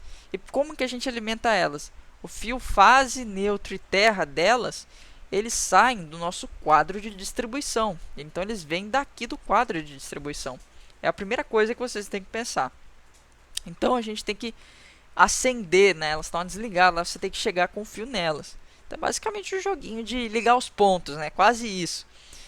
Então, a gente precisa ligar a fase, que é o que a gente vai fazer agora. A gente precisa ligar todas as fases daqui. Como que a gente vai fazer? Vocês têm que começar a criar isso aqui na cabeça de vocês, né? Eu vou fazer um exemplo. Vou ligar a fase, né? Então, saímos do quadro, passamos por esse trecho, ela vai subir, ela vai subir para o eletroduto, né? E vai chegar lá na caixa de passagem do teto lá da lâmpada. Pronto, você passou com uma fase de 2,5 nesse trecho do circuito 4. Que a primeira coisa que você faz, você vem na linha de chamada e plota o seu símbolozinho de fase. Colocou o símbolozinho de fase e põe qual que é o número do circuito, né? Circuito 4. Pronto. Você colocou o circuito e colocou o fio. Toda vez que você passar por um trecho eletroduto com fio, você já anota aqui na nossa linha de chamada. Entendeu? Por enquanto ela está sempre vazia, não tem nada. Passou com fio, anota. Próximo trecho, né? Vocês têm que ainda não alimentamos nenhuma. Temos que chegar lá. Então vamos alimentar. A gente vai descer dela, da caixa de passagem. Vamos descer e chegamos na nossa caixa de passagem da nossa primeira tomada. Então a gente tem uma tomada que já está ligada, só faltam 4 agora. Bom, temos nossa primeira tomada ligada. Qual que é o próximo passo? Você passou com uma fase por aqui, anota. Passei com uma fase, circuito 4. Se você tivesse passado com outra fase, digamos que você veio aqui com outra fase, só que de outro circuito, você vem aqui e vai anotar outra fase. Dessa forma você não se perde, entendeu? Você sempre vai saber quantos condutores está passando por um trecho e quais são eles e qual que é o tamanho deles. Você tem todas as informações na sua linha de chamada. Sempre que você passar com fio, anota ele, anota o tamanho dele e anota o circuito dele. Beleza? Então, ok. Aí, temos que alimentar mais uma tomada. Como que a gente faz isso? Mais um. Aí você vem na sua linha de chamada, fase, passou uma fase, circuito 4. Ok. Temos ainda 3 tomadas para alimentar a fase nelas, que é essas 3 aqui de baixo, ó, essas 3 aqui. A gente não tem como ver daqui para cá, tem uma janela aqui, né, pessoal? A gente não tem como passar um eletroduto no meio da janela, né? Então a gente vai descer com elas dessa lâmpada aqui, mas a nossa fase ela parou aqui, então a gente tem que passar a nossa fase para lá. Como que a gente faz isso? Tem um eletroduto aqui. Então a gente desce com a fase lá, desce não, né? A gente anda com a nossa fase para outra caixa de passagem e anota. Mais uma fase, circuito 4. Aí tá quase lá, né? Aí a gente desce, né? A gente vai aproveitar essa caixa de passagem aqui. A gente vai descer. Descemos e chegamos nessa caixa de passagem. Anota de novo. Passou pelo eletroduto? Anota. Circuito 4, uma fase passou. Aí você passou com outra fase. Anota a fase que você passou. Aí você passou de novo. A mesma coisa. Anota a fase que você passou. Com isso, você tem todos os condutores. Por mais que aqui seja 2 tomadas, pelo eletroduto não está passando, só está passando uma fase, entendeu? Como vai alimentar 2 fases, lá dentro da caixa de passagem, deixa eu ver se eu tenho uma imagem para mostrar para vocês. Dentro daqui da caixa de passagem, basicamente o que acontece é que o fio chega aqui e aí você vai fazer 2 derivações, né? Você vai basicamente abrir o fio no meio aqui e puxar um outro fio e grudar nele. E aí você descasca de novo o fio e puxa outro. Mas aí, no trecho anterior do eletroduto, né? Chegou aqui na caixa de passagem. No trecho anterior do eletroduto, você passou com uma fase só. Você não veio com 2 fios diferentes. Você só vai dividir em 2 fios diferentes depois que você chega na caixa de passagem. E é o que acontece aqui, entendeu, pessoal? Vocês estão vindo com... digamos que aqui é a nossa caixa de passagem lá, né? No eletroduto você está vindo com uma fase só. E aqui você tem 2 tomadas para alimentar, né? Você tem 2 tomadas para alimentar. Aí você vai chegar na caixa de passagem. E o que você vai fazer? Você vai dividir essa fase. Você chegou uma fase lá só. Só que aí você divide ela em 2 pontas, né? Aquele negócio. Você vai descascar o fio e abrir ele em 2 pontas. Aí, basicamente, o que acontece, né? A ponta original, ela liga lá. E aí, no meio do fio aqui, você descascou ele. e você faz um jumper, né, que a gente chama. Você faz uma jumpeadinha e liga no ponto da fase. É isso aqui que acontece. Mas no trecho do eletroduto, que é onde importa pra gente, passou só uma fase, entendeu? O pessoal teve muita dúvida nisso. Passou uma fase só, por mais que seja uma tomada dupla. Onde ela se divide é lá na caixa de passagem. E por ela se dividir na caixa de passagem, isso quer dizer que não é nada a ver no eletroduto, né? A gente põe de quantidade de condutores que está passando no eletroduto. E a gente viu que o condutor que passou pelo eletroduto foi uma fase só, né? Ela só se dividiu depois que saiu do eletroduto. Ok. Aí a gente tem que fazer a passagem dos nêutrons, né? O neutro vai ser a mesma coisa, pessoal. Não tem segredo nenhum. O neutro alimenta as mesmas tomadas. Então você vem aqui com o neutro, anota que você passou com o neutro. Pronto, passou com o neutro. Aí você vai descer com o neutro para cá. Aí você vai anotar que você passou com o neutro do circuito 4. Aí você passou com outro neutro aqui. Você vai anotar que você passou com o neutro. E aqui é a mesma coisa. O neutro vem, você vai anotar que você passou com esse neutro. E daí em diante, entendeu, pessoal? Mesma coisa com o neutro, né? Porque o neutro ele acompanha a fase, né? Então, não passa do mais do mesmo. E aí pronto, né? E pro neutro é a mesma coisa, né? Nesse mesmo esquema aqui. Chegou aqui, né? O original vai ligar para cá e ele se divide num trechinho que conecta ali. Então no condutor só passou um neutro. Então, mesma coisa. E aí a gente já colocou a fase e o neutro da tomada. Vocês percebem que a gente tem que ter o conhecimento de como que é o esquema de ligação, né? Das coisas. A gente sabe que uma tomada de 127 tem um neutro, fase e um terra, né? Agora falta o nosso terra. O terra, uma galera estava em dúvida em uma outra parada, né? Basicamente a gente ia fazer o mesmo percurso, né? Passar o terra em todos esses mesmos percursos para ligar as tomadas. Só que assim, vamos um pouco mais adiante agora com a dúvida do terra que a galera teve. E qual que foi essa dúvida? O terra, pessoal, a gente divide o terra, por exemplo, a gente tem esse trecho aqui. Agora já vamos imaginar que nesse trecho aqui, pessoal, a gente tem o circuito 1, o circuito 4 e o circuito 9. Todos esses três circuitos, teoricamente, vão fio terra neles. Só que o fio terra, ele não está sempre ativado. Ele só ativa quando tem uma fuga de corrente, quando alguém está tomando um choque só, basicamente, que passa a corrente por ele, né? Imaginando de uma forma muito grosseira e até errada. Mas imaginando isso, imaginando que alguém está tomando choque, só aí que passa a corrente por esse fio terra. Então, por esse motivo, a norma, né? A norma deixa a gente usar um fio terra que pode se dividir e alimentar todos os circuitos.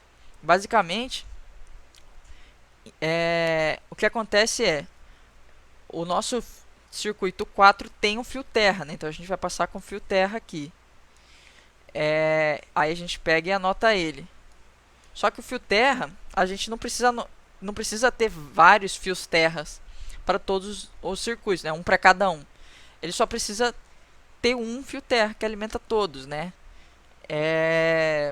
Então vai ter um fio terra. Mesmo se aqui tivesse 20 circuitos, só teria um fio terra passando. Vocês percebem que aqui tem uma fase, né? Tem uma fase, duas fases, três fases. Independente de ter três fases e três neutros, fio terra é só um, entendeu? É o mesmo fio terra que a gente usa para todos os circuitos no trecho. Então é isso. Vocês têm três fases, três neutros, só que o fio terra é um só. Você não precisa ficar colocando vários terras para alimentar esse circuito. Eu espero que agora tenha ficado claro para vocês essa parte, que o pessoal ficou com bastante dúvida. Aí o que eu falo para vocês é praticar, né, essa passagem, lançamento de condutor, ficar lançando, né? Interruptor, como que é interruptor? Vai um retorno, vai fase, vai um neutro e vai terra. Você tem que praticar fazer esses lançamentos, né? Lançou um fio por um eletroduto, assinar na linha de chamada para você não se perder depois. E pronto, daí vai. Pois bem, em relação às próximas partes, né, eu acho que o pessoal não teve dúvida não. De calcular a seção interna de eletroduto, seção externa dos condutores, né, eu acho que ficou bem explicadinho. que o pessoal estava errando bastante é na quantidade de condutores por trecho, né? Que o pessoal estava com dificuldade. Peguem a prática disso só. É, pois bem, aqui tem todos os passos detalhados, né? De como fazer e tal. Eu só arrumei agora o slide para vocês, né, galera? Aqui na aula lá. A única coisa errada que tava é que aqui tava em milímetros quadrados, só que a seção do eletroduto é só em milímetros, né? O que conta é só o diâmetro. É a distância de uma boquinha até a outra, né? Não é uma área. O que conta é o diâmetro, é a distância daqui até aqui. Não é a área todinha, tá? Para condutor é a área da bitola do fio mesmo.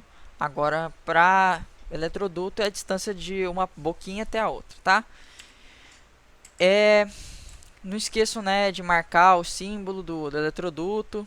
Aqui no nosso AutoCAD o Daniel fez, né? Eu lembro que acho que eu não coloquei de exemplo lá no meu. Mas é para vocês fazerem basicamente isso, ó, eletroduto de 20. Tudo bem que aqui acho que ele só fez de exemplo, né? Mas esse trecho aqui provavelmente não ia ser 20, acho que é mais. Mas é para ficar nesse exemplo, né? A linha de chamada, depois que ele termina, né, de fazer um projeto pronto, a perspectiva de você olhar ela é essa, né? Quais são as informações que tem que ter? Todos os condutores que passam, né? Tem 5 fases. Então você vai ter que ter 5 traçozinhos de fase aqui. 5 neutros, 5 tracinhos de neutro. Aí você assinala, você só precisa especificar a seção nominal do cabo quando ela é diferente de 2,5, né? Quando é 2,5 você não precisa ficar colocando, né? Se não tem nada, quer dizer que é 2,5, tá? Então quer dizer, ó, esse circuito 4 e o circuito 9 e o terra quer dizer que são fios de cabos de 2,5. O de iluminação 1,5, ok? E, é claro, o nosso eletroduto aqui de 20 milímetros. Voltando para o nosso slide, né? Acho que ficou tranquilo já praticamente, né? Disjuntor vocês já pegaram a prática, porque ele pega, vocês viram os videozinhos, né? De atuação do disjuntor e tal. Todas as características estão faladas para vocês. Teve a live explicando para vocês essas curvas, né? Acho que não sei se o pessoal entendeu. Talvez surjam dúvidas aqui. Que o que acontece, né, pessoal? O disjuntor de curva B ele serve para ativar numa situação que você quer que ele ativa mais rápido, né? Você quer numa situação que vai ter uma corrente de curto-circuito lá, de curto-circuito só 4 vezes maior, de 3 a 5 vezes maior do que a nominal, né? Então ele já vai ativar. A curva C ele não é para ativar nesses casos, né? Então ele é um circuito que ele é um pouco mais seletivo, que a gente chama, né? Como assim mais seletivo? Ele só vai ativar caso tenha uma corrente mais alta, né? Digamos que assim, ele vai ignorar uma corrente de curto-circuito de 3 kA. Ele vai olhar uma corrente de 3 kA, que apesar de ser muito alta, ele vai falar assim: não, cara, tá tranquilo, não vou ativar. Por quê, né, pessoal? Tem alguns equipamentos que eles puxam uma corrente inicial alta, como é o caso de lâmpadas, né? Imagina que assim, a lâmpada, no momento que você aperta o interruptor, o primeiro segundo, ela puxa uma corrente alta, que é a corrente que faz o gásinho lá da lâmpada esquentar e ligar. Depois que ela já está ligada, você quase não gasta energia, entendeu? Mas aquele primeiro segundo você gastou muita energia. Por isso que a gente usa disjuntor curva C para lâmpadas, por causa desse picozinho de corrente no começo. E o de curva D, que é o de motor, né? De motor que é que nem aquele que eu já falei, que eu dei o exemplo da bicicleta, lembra? Que as primeiras pedaladas que você dá numa bicicleta, você sempre faz mais força que o normal, mas depois que você já pegou uma certa velocidade, você só segue o embalo. Você quase não faz força para pedalar, você só segue o embalo. E o motor é a mesma coisa, né? O comecinho a partida do motor, né? Os primeiros 10 segundos que você liga o motor, para ele conseguir fazer o movimento, ele precisa de muita corrente, entendeu? Ele precisa de muita força para fazer girar. E assim, essa corrente, a corrente normal do motor, ela digamos que é 10 amperes. Só que os primeiros segundos que o motor tá ali fazendo trabalho, acelerando, que ele não pegou embalo ainda, ele vai pegar uma corrente que é 10 vezes maior que a corrente dele, né? Ou seja, vai ser uma corrente de 100 amperes ali no comecinho, né? Ali logo no comecinho você vai ter uma corrente de 100 amperes em vez de 10, porque ele não pegou ainda o embalo, né? Então, se você tivesse colocado um disjuntor curva B, já era, ele ia desligar, se o motor não ia ligar, imagina. Toda vez que se ligasse o motor, ele ia querer pegar ali no embalo, na hora que ele ia pegar no embalo, o disjuntor desarma e desliga o seu motor. Aí você vai lá, arma o disjuntor e liga o motor de novo. Aí o motor vai fazer força, cai o disjuntor, entendeu? É por esse motivo que existem várias curvas de atuação diferentes de disjuntores, né? Porque a gente tem motivos diferentes pelo qual a gente quer proteger o circuito. Circuitos onde a gente não aceita nenhum tipo de curto-circuito, que é o curva B, que é o que a gente usa na maioria dos casos. A gente não quer nenhum tipo de curto-circuito. A gente viu qualquer coisinha acima, já é para apagar, que é para proteger de queimar sua casa. E o de curva D, que é para equipamentos onde o comecinho dele até pegar no tranco ele puxa muita corrente e não é para ficar desligando toda hora, que é aquela chatice, né? Ele tem que funcionar, então ele tem que ignorar essa corrente do começo. E para isso você usa os equipamentos de curva D e o curva C está ali no meio, beleza? A partir daqui, acho que não teve tanta dúvida, não sei em uma coisa, né? Esse dimensionamento de disjuntores, ele é muito parecido com o dimensionamento dos condutores lá, né, pessoal? Lembra que no dimensionamento dos condutores a gente tinha até essa mesma tabela, inclusive, né?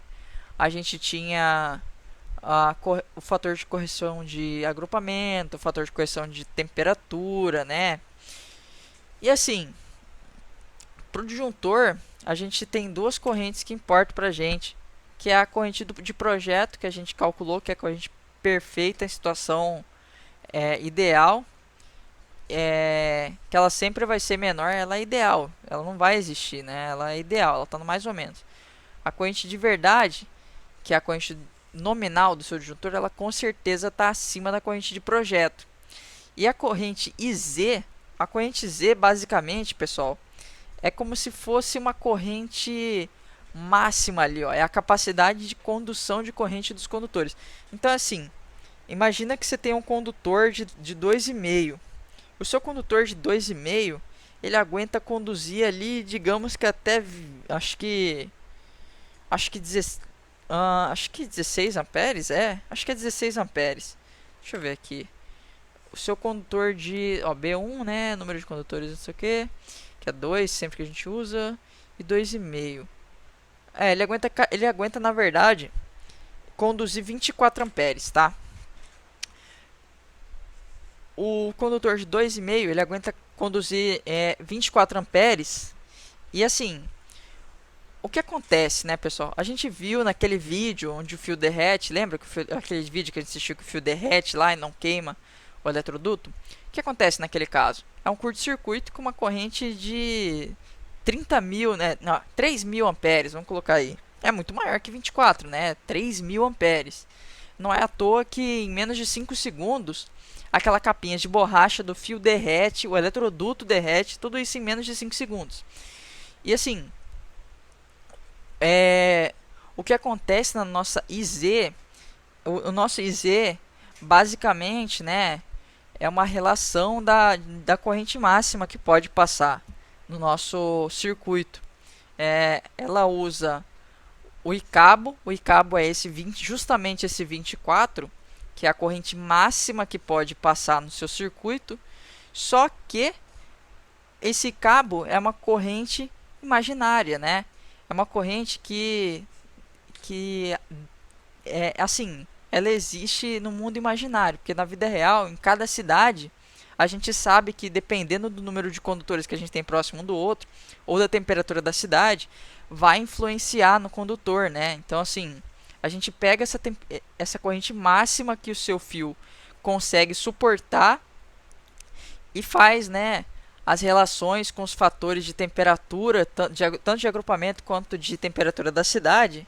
Aí sim a gente tem uma temperatura, uma corrente máxima que aquele condutor carregar, né? Então imagina aqui no circuito 1, no circuito 2, na verdade. No circuito 2 aqui, pessoal, é 24 amperes, é a corrente máxima que ele consegue carregar, só que no mundo de Nárnia. Porque em Cuiabá, né? Em Cuiabá não, não é questão de Cuiabá, mas é que quase sempre vai ter mais de 3 circuitos, ou seja, mais de 3 condutores passando. Vai ter mais de 3 condutores sempre, né? Passando por um trecho de eletroduto. E quando isso acontece, né? Eles esquentam um ao outro, né? A fase esquenta o neutro esquenta a fase. E aí, por um fio estar esquentando um ao outro, quer dizer que o seu fio ele não vai estar conduzindo a corrente máxima, ele não vai conduzir 24 nem a pau. Mesmo se você estiver torando ele no máximo, ele não vai conduzir 24. Porque ele vai estar afetando a temperatura um do outro, né? Quando um fio afeta um ao outro, então quer dizer que ele vai estar conduzindo menos corrente do que ele deveria. E o que é isso? Ele vai estar conduzindo,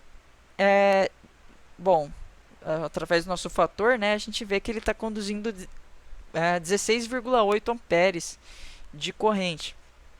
Então, pessoal, na vida real, se o seu circuito estiver passando mais que 16,8 amperes de corrente, ele não vai derreter instantaneamente igual a gente viu no vídeo lá, entendeu?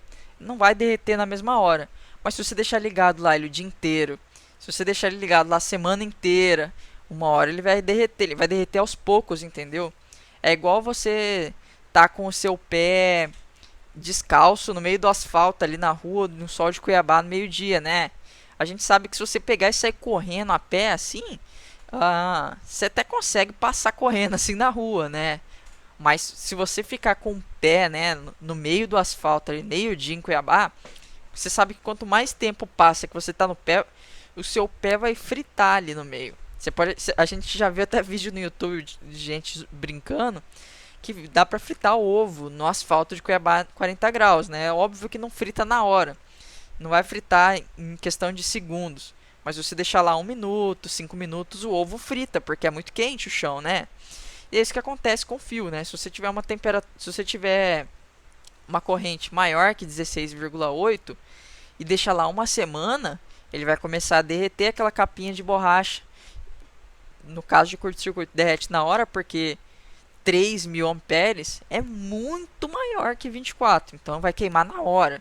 Mas se você tem um valor que, sei lá, tá 25 assim, né? Ou seja, é maior que 17, 16,8, 25 é um pouco maior, então se você deixar lá esse valor de 25 amperes, que é um pouquinho maior, ele vai queimando aos poucos.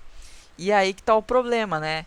A hora que ele queimar de fato a capinha de borracha, ele tem o perigo de fazer curto-circuito e explodir seu circuito, né? Basicamente é isso. Então agora, eu espero que tenha ficado claro para vocês o que é de fato a IZ, tá? Sabendo que você tem, aí para você dimensionar o disjuntor, basicamente você vai usar a corrente de projeto, que é basicamente o mínimo, é a corrente do mundo da lua ali, que é o mínimo, e você vai usar a corrente máxima que você pode conduzir no seu circuito, e a corrente do seu disjuntor tem que estar no meio disso aí, entendeu? Ela não pode, ela tem que estar entre o mínimo e o máximo, né? Ela tem que impedir o seu circuito de passar. Imagina que o máximo, né, o seu IZ foi 16,8. Então, isso significa o quê? Se passar uma corrente maior que 16,8 e ficar lá um tempão, uma hora seu circuito vai queimar, né? A capa de borracha. Então, o seu disjuntor tem que desligar o circuito quando ele perceber uma corrente maior que 16,8, né? E é justamente isso. Essa corrente aqui, ela tem que ser menor que o IZ. Por quê? Porque imagina que ela, em vez de 16,8, né? Que a gente até calculou, a gente usa 15 amperes, ou 16, né? Vamos usar 15 amperes aqui. Se a gente usar 15 amperes,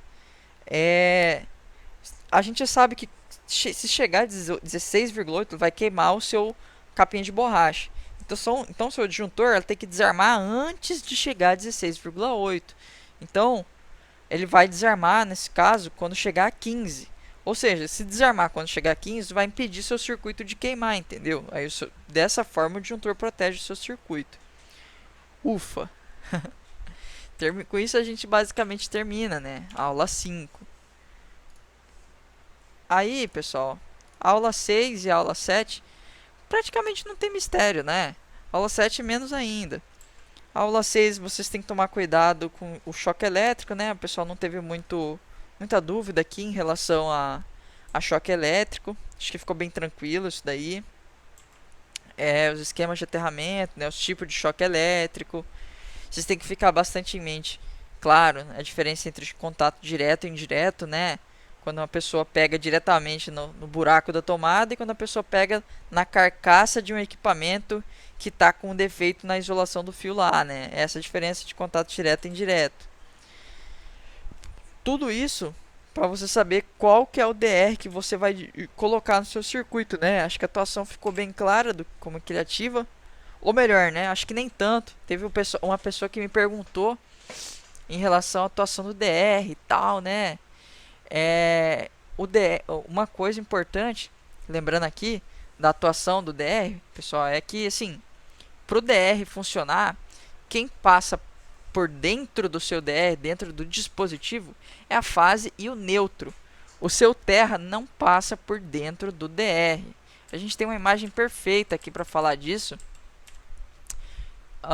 Tanto essa quanto uma outra, né? Eu vou mostrar aqui para vocês. A gente tem aqui um DR, pessoal. Imagina assim, para o seu DR funcionar, ele tem que estar rolando uma fuga de corrente. E a fuga de corrente ela rola por qual fio?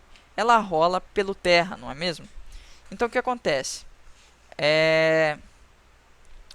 Você tem aqui sua fase passando pelo DR, está entrando 10 amperes. Pô, entrou 10 amperes. Aí, digamos que está com problema seu equipamento, a corrente ela volta pelo neutro, né? O neutro é o retorno lá do seu circuito. Então, imagina que está com problema, está com defeito, está tendo uma fuga de corrente. O seu DR, ele nota essa fuga de corrente dessa forma, né? O normal é isso, está passando 10, aí ele volta 10 amperes pelo caminho de volta, né? Só que numa situação problemática é quando está entrando 10 amperes, só que aí tá com problema, tá com um defeito o seu circuito, né, lá dentro da sua máquina de lavar, por exemplo. E aí tá tendo uma fuga de corrente. E a fuga de corrente ela vai sair pelo terra, ou seja, tá vindo 10 amperes e desses 10 amperes, 5 amperes está indo embora pelo fio terra. E os outros 5 amperes está voltando pelo neutro, ou seja, era para estar voltando os 10 amperes, mas está voltando só 5. Ou seja, o DR ele vai detectar que, cara, ele vai falar assim, pô, peraí, tá entrando 10 e tá voltando só 5? Tem alguma coisa errada. E nisso ele vai pegar e vai desarmar, entendeu?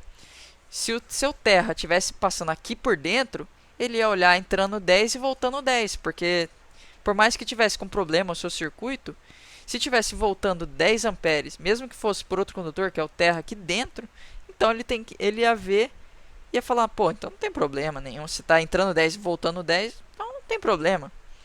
Por isso que o seu fio terra ele tem que estar fora, porque se ele estiver fora, isso quer dizer que vai estar entrando e não vai estar saindo por ele, vai estar saindo por fora. Ou seja, se a gente voltar nessa imagem, a gente vai ver que está entrando 10 e era para estar saindo 10 por dentro do dispositivo, mas o que vai estar acontecendo é que vai estar entrando 10 e saindo, metade da corrente vai estar saindo por fora do dispositivo e a outra que vai estar saindo por dentro. Então assim, se o seu terra estivesse dentro, por mais que estivesse passando 5 amperes por dentro dele, era só somar 5 mais 5, porque os dois já estão lá dentro. O que importa é o quanto que está voltando. Se ele está vendo que tem 10 amperes entrando e 10 voltando, por mais que esteja dividido em outro condutor, passando uma somatória total de 10 amperes voltando por ele lá dentro, para o DR não importa. Se ele vê que está voltando a mesma quantidade que está entrando, ele vai falar que está tudo tranquilo, não vai desarmar. Por isso que é importante o terra tá passando por fora, porque se ele está passando por fora, quer dizer que quem vai estar voltando é só metade da corrente, por exemplo, né? Aí que ele detecta essa diferença de entrada e saída e vai lá e desarma. Eu sei que assim, às vezes essas explicações ficam muito demorado, né, pessoal, mas é complicado, né? Tem gente que tem mais dificuldade, vocês têm que entender isso aí. Tem gente que tem dificuldade de visualizar, é por isso que eu tento colocar muita imagem para essa galera visualizar bem, entendeu? Enfim, essa era a outra imagem que mostrava isso, né? O pessoal viu na live do Rodolfo lá, por exemplo, que assim, ó, aqui tem o DR, né? Aqui tem o DR do chuveiro. Vocês estão vendo que aqui, na verdade esse aqui é das tomadas de uso geral. Você está vendo aqui que entra 20 amperes por uma entrada do DR, e se tiver tudo funcionando direito no seu circuito, vai voltar os mesmos 20 amperes pelo neutro. E vocês estão vendo que o terra ele não passa aqui por dentro do DR, ele passa lá por fora. Olha onde ele está. Ele está tudo aqui fora, lá no barramento de terra, lá fora. Ele não passa por dentro do DR. Justamente por isso. Ele está vendo 20 amperes entrando. Se tiver algum problema de fuga de corrente no seu chuveiro, desses 20 amperes que entrou, digamos que 10 amperes fugiu para cá. Se 10 amperes fugiu para cá e foi embora, quer dizer que na hora de voltar pelo DR, né, porque ele tem que entrar e voltar, na hora de voltar, vai voltar só 10 amperes. Então tá entrando 20 e voltando só 10. Aí o DR vai falar: "Ei, cara, que isso? Tá entrando 20 e voltando só 10?" Aí ele desarma, entendeu? Por isso que o Terra não pode passar por dentro do DR. Ele fica totalmente fora do DR. Beleza? Praticamente nenhuma dúvida de DR, né? Era só isso. Mas a galera ficou um pouco confusa nisso aí. E nisso a gente chega na nossa última aula de conteúdo. Conteúdo, né? Que aqui já é um conteúdo muito mais light, né, pessoal? Que era a gente fazer nossa listinha de materiais, né? Que eram as coisinhas que a gente tinha que comprar na nossa elétrica. Não adianta nada a gente ter todo esse conhecimento técnico se você não sabe nem ler uma embalagem de um produto, né? Então você tem que saber ler a embalagem das tomadas, né? Você tem que saber todo aquele conhecimento de luminotécnica que eu passei para vocês. Você tem que chegar na embalagem, que nem eu mostrei, né? Eu fui em catálogo de todas as lojas, né? Foi em loja de lâmpada, loja de luminária, loja de fio, cabo, né? E fui mostrando para vocês como que a gente lê essas informações que a gente calculou, né? Porque a gente calculou lá informações, certo? A gente tem que saber ler elas. E como que a gente lê essas informações, né? Aí eu mostrei o catálogo para vocês, né? A embalagem. Mostrei que eu mostrei para vocês que lâmpadas a gente lê lá na embalagem dela, tem a quantidade, a informação que a gente procura é a quantidade de lumens, né? Aí, caso a gente já é mais experiente, a gente pode se orientar também por watt. Tomadas, eu expliquei que a gente tem tomadas de 10 e 20 amperes. Cabos, eu mostrei pra vocês que você não vai chegar lá no cara e falar: olha, eu quero cabo aqui de 1,2 milímetros. Não é assim. Existe cabo de 1,5, 2,5, né? E você vai chegar para ele e falar: olha, eu quero um rolo de cabo vermelho flexível de 2,5. Aí quero 2, quero 3. Você compra em rolos, né? Então mostrei para vocês como compra cabo, né? Apesar de parecer simples, não pode não ser, né? Eletroduto, né? Mostrei para vocês os diferentes tipos, como compra eletroduto, né? Como que você olha o site do fabricante. A gente olhou o site da Tigre, né? Quadro, mesma coisa, olhamos lá, né? Exemplos de quadro pra gente ver, para comprar, né? Os disjuntores, como ler as informações que a gente vê, tem todas as informações do disjuntor na capinha, né, pessoal? Ó, disjuntor lá, a gente tem que ler aqui, ó, isso aqui a gente não precisa nem ler, é catálogo do fabricante, ó. Logo de cara a gente sabe que a gente tem um disjuntor monopolar, né? Só tem um parafuso, então monopolar, curva C, 32 amperes. Matou já disjuntor, acabou.